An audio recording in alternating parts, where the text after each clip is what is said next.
今日は4位と5位を発表します。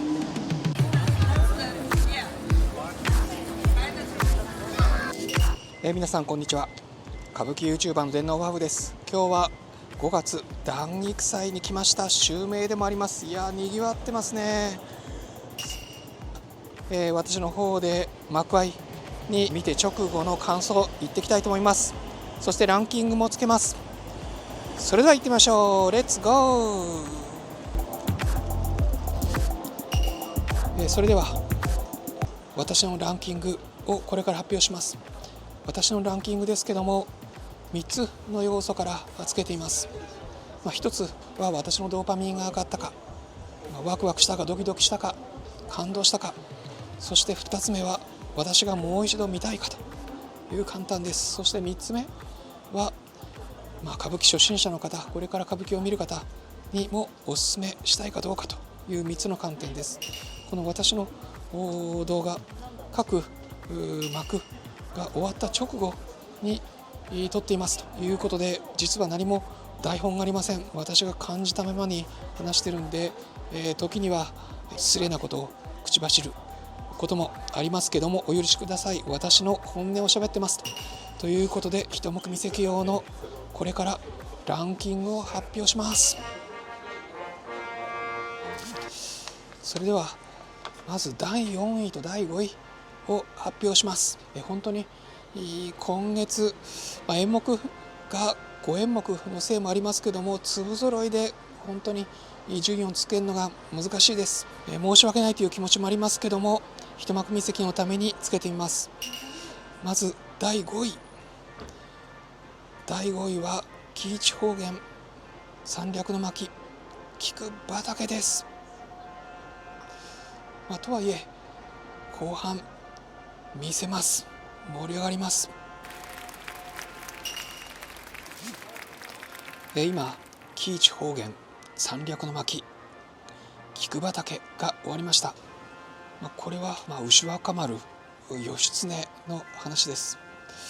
今回は菊畑というところですけども、この喜一方言三略の巻の最後は五条大橋で牛若丸と弁慶があって終わるそうです。私これ多分この菊畑初めて見ました。なかなか語り中心で、義太夫に乗っての話なんで途中まで、難しいですけども、最後時蔵さんの水鶴姫、そして左近さん改め辰之助さんの虎像、実は牛若丸で話が盛り上がりました。これとても人物関係が複雑なんで、やっぱり人物相関図を頭に置いて、見るとこの言葉で説明される複雑な関係も分かりやすいと思います。この虎像に実は仕えてる知恵内、今回松緑さんがやってます。この知恵内、実は喜三太の松緑さんで、実はお兄さんが喜一、彦三郎さんがやってます。でも実はお互いに本当に兄か弟か最初は分からないと。でそれを心を探り合うというところが肝です。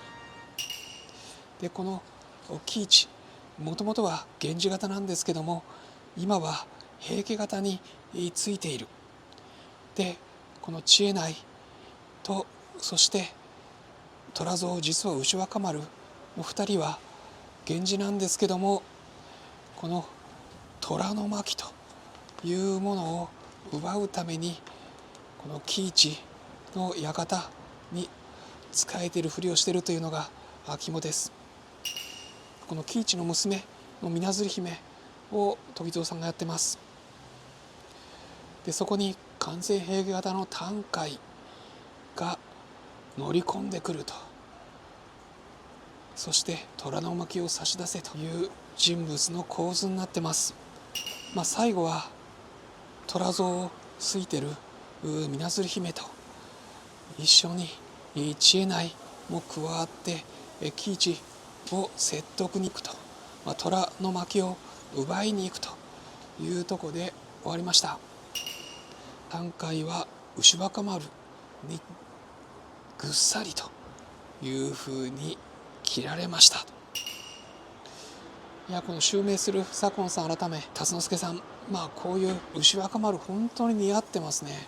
色白で、女方もやる辰之助さんなんで、この牛若丸、ひ弱に見えて、実は強いと、顔が小さくて本当に可愛さと目のキリリとした勇壮さがあるという気がします。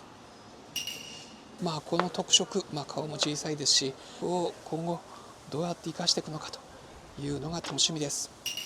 この菊畑の途中に実は工場もありました。短回が出てくるとこでいきなり工場に入ってあれと思ったんですけども、後半のうまく切り替えのタイミング、最終的には良かったと思います。最後は短回を牛若丸が切り捨てて、それで3人の絆も深まる。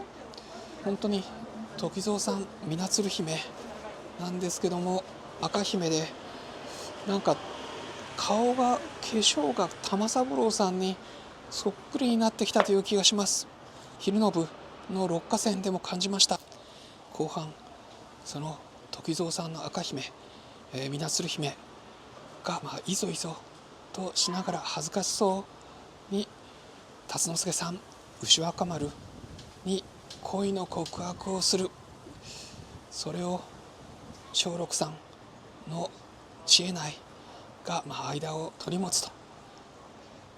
実は松緑さん、辰之助さんのお父さんなんで、ちょっとなかなか、面白い風景でした。ということで、菊畑のレポートでした。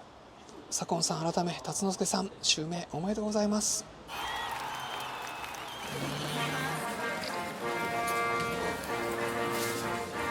そして第4位は六花仙姿の彩りです。これも菊五郎さんのご役、本当に素晴らしかったです。今六花仙姿の彩りがおりました。いや、今まさにおみこしが通っていて賑やかです。この六花仙も菊五郎さんがご役をやると。そして音楽も本当に一番最初に竹本、そして清本、そして長唄と、とても豪華な演目でした。この六花仙、この返上、分野、成平、そして喜仙、黒主、全部が行われるのも珍しいです。以前はこれ巳之助さんのお父さんの光五郎さんが得意としていた演目です。それだけ軽みのある、面白みのある難しい演目だと思います。最初パーッと幕が開く。そうすると、竹本が舞台中央上手にドーンといました。おーというふうに思いました。そこで、5名の歌人、歌が泳ぐのがうまい歌人たちが小野小町を口説くという話です。まず僧正返上、菊五郎さん、本当にこのひげが長い置いてる役なんですけども、目がやっぱり小野小町を狙うランランとしているところ、そこがちょっと不気味さも出ていました。でも小野小町に恋心を抱いているけども、小野小町は仏の道に外れると言って、いなされる。そして次は分野ということでイケメンです。色好みの公家の分野、しかし官女たちに見とがめられてしまうということで、この官女たちが、結構ユニークです。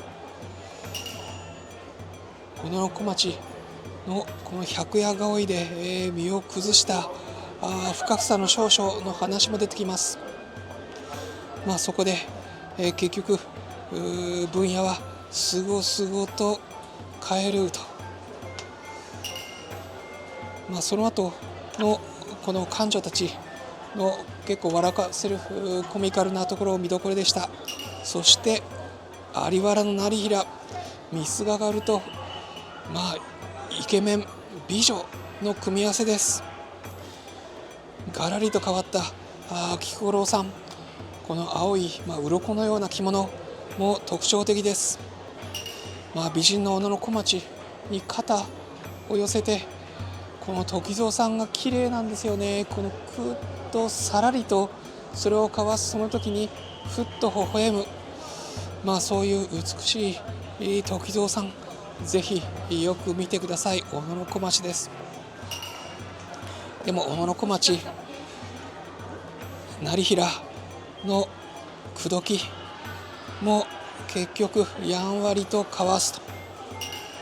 そして次はガラリと変わって汽船、これが三五郎さん得意としたところです。